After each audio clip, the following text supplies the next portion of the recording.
हर हर महादेव। ऐसा क्या हुआ देवताओं के साथ कि उन्हें शर्मिंदा होना पड़ा? गोलोक धाम में आइए जानते हैं आज की वीडियो में। जब देवता गोलोक धाम पहुंचे तो द्वार पे सतचंद्रानना नाम की एक सखी आई और उसने पूछा, आप किस ब्रह्मांड से आए हैं, बताइए, ताकि मैं श्री कृष्ण जी को सूचना दे सकूं। देवताओं ने आश्चर्य से कहा, क्या कोई और भी ब्रह्मांड है? हमें तो लगता था केवल एक ही ब्रह्मांड है। सतचंद्रना मुस्कुरा कर बोली, यहाँ विरजा नदी में तो करोड़ों ब्रह्मांड इधर उधर से बह रहे हैं प्रभु। हर ब्रह्मांड में आप जैसे ही ब्रह्मा, विष्णु और शंकर विराजते हैं। आप लोग शायद पहली बार बाहर निकले हैं अपने ब्रह्मांड से। जैसे गुलर के फल में रहने वाले कीड़े केवल उसी को संसार मानते हैं, वैसे ही आप एक ब्रह्मांड को ही सब कुछ समझते हैं। देवताओं को बहुत लज्जा हुई। देवता चुपचाप खड़े रह गए, कुछ बोल ही नहीं सके। वे नतमस्तक हो गए। भगवान विष्णु तभी बोले कि हम उस ब्रह्मांड में रहते हैं जहाँ श्री राम का सनातन अवतार हुआ। जहाँ वामन के नख से छेद बना, वही हमारा स्थान है। विष्णु जी की बात सुन के सत्यचंद्रनाथ ने उनकी बहुत प्रशंसा की। फिर वे अंदर गई और थोड़ी देर में लौटकर सब देवताओं को अंदर आने की अनुमति दी। देवताओं ने गोलोक धाम में देखा, वहां गोवर्धन पर्वत था। उनके चारों ओर गोपियां, गोएं, कल्पवृक्ष, रासमंडल और वसंत उत्सव शोभा फैला रही थी। श्यामवर्ण यमुना बह रही थी। तटों पर करोड़ों सुंदर महल थे। बैतूर्य मणि की बनी सीढ़ियां यमुना में उतरने के लिए बनी थीं। फिर वे वृंदावन पहुंचे। वृंदावन में दिव्य वृक्ष और लताएं, मधुर वंशों की ध्वनि, भोरे और पक्षियां थे। सुगंधित पराग से भरी हुई शीतल वायु वहां बह रही थी। उसी के मध्य भाग में निज निकुंज श्री कृष्ण का अंतर्वन था, जिसे चार दीवारियां और खाइयां घेर रही थीं। उसमें अक्षयवट, मड़ियों से बनी दीवारें और रत्न जड़ित फर्श बने हुए थे।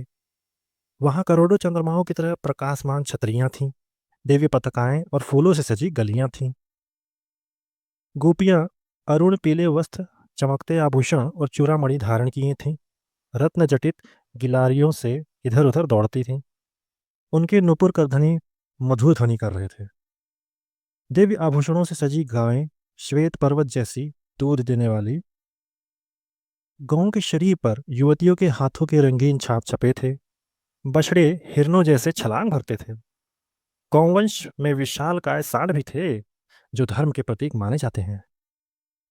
ग्वाले चरवाहे हाथों में बेत की छड़ी और बांसुरी लिए हुए थे। उनका रंग श्याम था।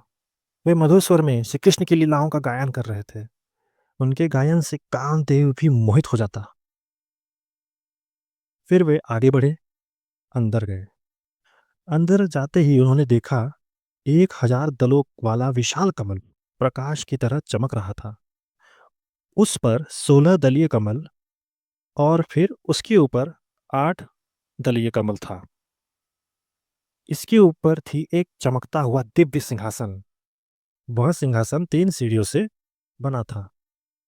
कौस्तुभ मणियां उसमें जटित थीं। अत्यंत दिव्य और अनुपम था।